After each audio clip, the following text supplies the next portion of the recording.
સુરત શહેરમાં સૈયદપુરા વિસ્તારમાં ગણપતિ પંડાલમાં કાલે અસામાજિક તત્વો દ્વારા જે પથ્થરમારો કરવામાં આવ્યો હતો, સૌ લોકોને પોલીસ દ્વારા તાત્કાલિક ધરપકડ કરવામાં આવી હતી. આખી રાત દરમિયાન વિસ્તારની અંદર કોમ્બિંગ કરીને જે લોકો દ્વારા પોતાના ઘરોની બાલ્કની, ટેરેસ પરથી અને અલગ અલગ જગ્યા પરથી જે પથ્થરમારો કરવામાં આવ્યો હતો, તે સૌ લોકોને ડ્રોન, સીસીટીવી અને અન્ય વિડીયોના વિઝ્યુઅલ્સના માધ્યમથી ધરપકડ કરવામાં આવી છે. ખાસ કરીને આખી રાત સુરત પોલીસની બધી જ ટીમો દ્વારા ખૂબ મહેનત કરીને આ તમામ લોકોને પકડવામાં આવ્યા છે. અનેક લોકો પોતાના ઘરની બહાર દરવાજામાં લોક લગાડીને અંદર છુપાયેલા હતા. કોઈક પડદાની પાછળ તો કોઈક ઉપર અભરાઈ પર બી છુપાયેલું પોલીસે પકડ્યું છે. આ બધા જ કિસ્સાને જોતા જોતા સાથે સુરત પોલીસને ખાસ સૂચન કરવામાં આવ્યું છે અને પોલીસ દ્વારા બી આ બાબતની ખૂબ જ ગંભીરતાપૂર્વક ધ્યાન આપવામાં આવ્યું છે કે પથ્થર મારનાર એ કોઈ બી વ્યક્તિ હોય, એ માત્ર કાનૂની ગુનેગાર નથી પરંતુ સમાજનો બી ખૂબ મોટો ગુનેગાર છે. પરંતુ એની સાથે સાથે પોલીસ કમિશનર શ્રી દ્વારા એમની આખી ટીમને પહેલા જ ખાસ સૂચના આપવામાં આવી હતી અને આજે ફરી સૂચના આપવામાં આવી કે કોઈ બી વ્યક્તિ ભૂલથી બી એક બી બેગુનાહ વ્યક્તિ આમાં ફસાવો ના જોઈએ. સુરત શહેર પોલીસ ટીમ દ્વારા એ બાબતની બી ગંભીરતાપૂર્વક ધ્યાન રાખવામાં આવ્યું છે. આજે તમામ સમાજના લોકોને અલગ અલગ ગ્રુપોમાં જે લોકો આવ્યા છે તે સૌ લોકોને મળ્યા છીએ અને સૌ લોકોને 100% વિશ્વાસ અપાવ્યો છે કે આપણું રાજ્ય ગુજરાત રાજ્ય, આપણું ગુજરાતે અને આપણા ગુજરાતે માત્ર ગુજરાતમાં જન્મેલા બાળકને જ નહીં પરંતુ દેશના તમામ યુવાનો જેને પોતાના પરિવાર માટે સપના જોયા હોય, જેને પોતાના પરિવારને આગળ વધારવા માટે રાત દિવસ મહેનત કરવી હોય, એવા લાખો કરોડો યુવાઓને રોજગારી આપવા વાળું આપણું રાજ્ય, એમાં કોઈ બી પ્રકારની શાંતિ દોલવાની પ્રયત્ન કરનાર લોકોને સાખી ના લેવાય અને એ લોકો પર કડકમાં કડક પગલા ભરવા એ ખૂબ જરૂરી છે. અને એ જ કાર્ય સુરત પોલીસ દ્વારા કરવામાં આવે છે. ગણપતિજીની પૂજા અર્ચના કરવું એ આપણા બધાનો હક છે. આપણા સૌની જીવાદોરી, આપણા સૌનું આસ્થાનું કેન્દ્ર. એ ગણપતિજીની સ્થાપના 10 દિવસ માટે થતી હોય છે, પરંતુ મહિનાઓ પહેલાથી અલગ અલગ મંડળો ગણપતિજીના આગમન માટે તૈયારીઓ કરતા હોય છે. લોકો પરિવારજનો જોડે જ્યારે ગણપતિજીના વિસર્જન થાય ને તો આંખોમાંથી આંસુ હોતા હોય છે. એવા સૌ ગણપતિ ભક્તો જે માત્ર ગણપતિજીની જે સ્થાપના કરે છે એ માત્ર પૂજા અર્ચના માટે નથી થતી. પૂજા અર્ચના જોડે એના જીવનની સૌથી મોટી આસ્થાનું કેન્દ્ર છે અને આસ્થાના કેન્દ્ર જોડે જોડે એક વિષય પર જો ડિટેલ્ડ રિસર્ચ થાય તો એનો અંદાજો સૌ લોકોને આવશે. ગણપતિજીના પંડાલ બાંધવાવાળા કયા સમાજના લોકો હોય છે એ ક્યારેય નથી જોવામાં આવતું.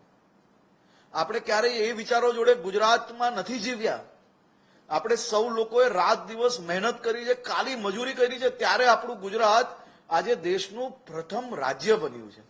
આ ગણપતિજીના 10 દિવસમાં સુરત શહેરના એક બી મંડપવાળા પાસે બાંબુય નહીં મળશે, ટેબલે નહીં મળે, એટલી મોટી રોજગારી ગણપતિજીની સ્થાપના દરમિયાન લોકોને થાય છે.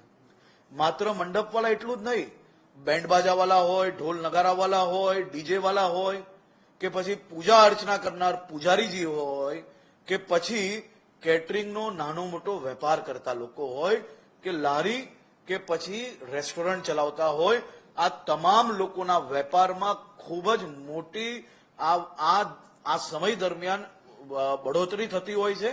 અને ખાસ કરીને આપણે સૌ લોકો સાથે મળીને આગળ વધ્યા છે.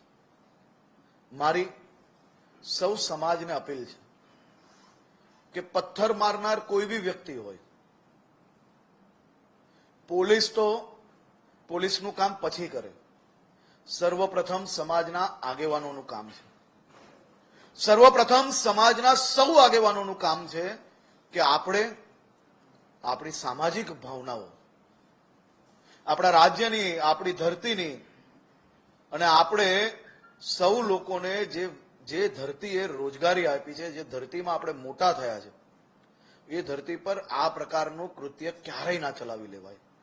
પોલીસ દ્વારા સંપૂર્ણ કાયદાકીય રીતે અને કાયદામાં કોઈ બી પ્રકારની છૂટછાટ ના રહે તે પ્રકારે કામગીરી કરવામાં આવી છે. અને આ બાબતે તપાસ હજી બી ચાલુ છે. જે કોઈ લોકો બાકી હશે તેને બી પકડવામાં આવશે, પરંતુ કોઈ બી બેગુનાહમાં ના ફસાય તેની બી ચિંતા જરૂરથી પોલીસ દ્વારા કરવામાં આવી છે અને હજી બી કરવામાં આવશે. આભાર. જે 6 છોકરાઓ પકડાયા છે એની પૂછપરછમાં કઈ નીકળ્યું છે? પૂર્વયોજિત આરોપવું હોય, ષડયંત્ર હોય એવું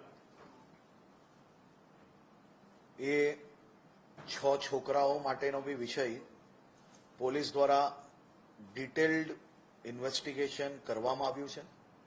આજે કોર્ટમાં જ્યારે હાજર કરવાના છે તે પહેલા જે તપાસનો વિષય છે એના મુદ્દાઓ હમણાં મારે ડિક્લેર કરવા એ યોગ્ય નથી. એ બાબતની સંપૂર્ણ માહિતી કોર્ટમાં જ્યારે આ સૌ આરોપીઓને લઈ જશે ત્યારે સરકારી વકીલ, પોલીસ દ્વારા જે વિષયો મુકાયેલા છે એ સૌ લોકોના ધ્યાન પર આપવામાં આવશે, કારણ કે પહેલાથી આ વિષયો ડિક્લેર કરવા એ યોગ્ય નથી. મેં બહુ ક્લિયર કહ્યું છે કે કોઈ બી પથ્થર ફેંકનાર વ્યક્તિ એ માત્ર કાયદાકીય ગુનેગાર નથી, એ સૌથી મોટો સામાજિક ગુનેગાર છે. કોઈ બી સમાજ ના હોય, આની અંદર કોઈ બી પ્રકારની લાગણી, કોઈ બી પ્રકારનો દયા એ હોય જ ના શકે. પથ્થર ફેંકવું અને પથ્થર ફેંકવાનો વિચાર બી કઈ રીતે આવી શકે? મારી તો ખાસ કરીને સમાજને અપીલ છે કે આ પ્રકારના યુવાનોને સાચી દિશા આપવી જોઈએ. આપણી જવાબદારી છે. સમાજે જ્યારે વિવિધ ટ્રસ્ટોની અંદર, ચાહે મદરેસા હોય, ચાહે મસ્જિદ હોય, ચાહે મુસ્લિમ સમાજના વિવિધ અલગ અલગ સંગઠનોમાં જ્યારે આપણે સૌ લોકોને જવાબદારી આપી છે, તો આપ સૌ લોકોની બી એક જવાબદારી છે કે યુવાનોને સાચા માર્ગે, અને કોઈક યુવાન જો ખોટા માર્ગે ભટક્યો હોય તો એને સમજાવવું જોઈએ. હું ફરી કહું છું, પથ્થર કોઈ બી જગ્યા પર ફેંકનાર કોઈ બી સમાજનો વ્યક્તિ હોય, અમે છોડતા નથી.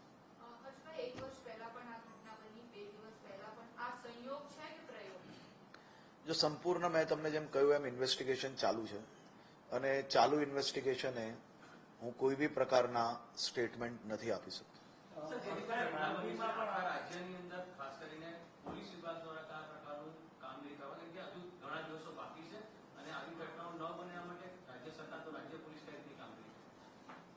આ આપણું ગુજરાત રાજ્ય છે. સૌ સમાજ સાથે મળીને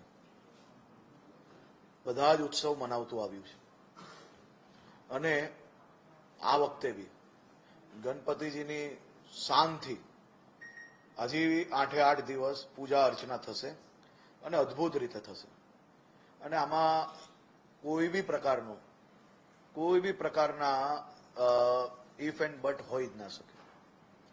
ગણપતિજીની સ્થાપનાથી લઈને વિસર્જન તક એ ગુજરાતની અંદર દિવાળીના તહેવાર જેવા દિવસ કહેવાય. સાહેબ, હજારો ઘરોમાં, સુરત શહેરની કદાચ જ કોઈ ગલી એવી હશે જ્યાં એક ગલીમાં 2-2, 5-5 ગણપતિજીની સ્થાપના ના થતી હોય. હજારો મંડળો દ્વારા ગણપતિજીની પૂજા અર્ચના કરવામાં આવે છે અને શું ઉત્સાહપૂર્વક, શું ભાવનાત્મક રીતે આ પૂજા અર્ચના કરવામાં આવે છે. અને સૌ ગણેશ ભક્તોને બી હું ખૂબ ખૂબ શુભકામનાઓ આપું છું. આ આખી ગણેશ ચતુર્થી આપ સૌ લોકોના જીવનમાં વધુમાં વધુ ખુશાલી લાવે. સૌ સમાજને, સૌ પરિવારોને આ ગણેશ ચતુર્થીના પાવન પર્વના જે તહેવાર છે તે નિમિત્તે બધાના જ ઘરોમાં ખુશી આવે તેવી હું ભગવાન શ્રી ગણેશજીના ચરણોમાં પ્રાર્થના કરું છું.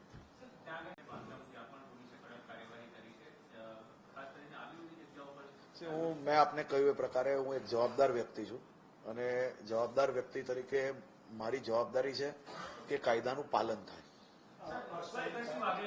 નિવેદન આપ્યું છે કે સુરતની ઘટનાનું મોટું સ્વરૂપ આપવામાં આવ્યું છે, ખરેખર ખૂબ જ નાની બાબત હતી. શું કહેશો એ બાબતે? હું હમણાં બી નથી માનતો મોટું સ્વરૂપ છે. જે છે, જે લોકોએ પથ્થરો નાખ્યા છે એ લોકોને પકડવાનું કામ પોલીસ કરે છે, એટલું જ કરીએ છીએ. હવે એ કરવું જોઈએ કે ના કરવું જોઈએ, એ લોકોને પકડવા જોઈએ કે ના પકડવા જોઈએ, અમે પકડીએ છીએ. એમાં કોઈ બી બેગુના ના આવે તે અમારી જવાબદારી છે ને અમે સાચો ધર્મ અમારો જે છે એ નિભાવશું. તમારા બી ધ્યાનમાં કોઈ બી એવી ફરિયાદ આવે તો આપ મને બી કહી શકો છો ને પોલીસ કમિશનર શ્રીને બી કહી શકો છો. અમે કોઈ બી પ્રકારે બાયસ રહીને કામ કરવા નથી માંગતા. વડોદરામાં આવી રીતે અશાંતિનો પ્રયાસ થયો, સુરતમાં થયો, માંડવી તડકેશ્વરમાં થયો, એક આખું પૂર્વ યોજિત હોય એવું લાગી રહ્યું છે કે એવા ફીડબેક મળે? મેં આપને કહ્યું એ રીતે કે હું એક જવાબદાર વ્યક્તિ છું. આ બાબતની જ્યારે ઇન્વેસ્ટિગેશન ચાલુ હોય તો મારી એક મર્યાદા છે અને જે કંઈ લોકો આવી ભૂલ કરશે તેને મારી એક ચેતવણી બી છે. અને ગુજરાત પોલીસને હંમેશાનું એક ગુજરાત પોલીસનું સ્લોગન છે કે જે કાયદામાં રહેશે એ ફાયદામાં રહેશે.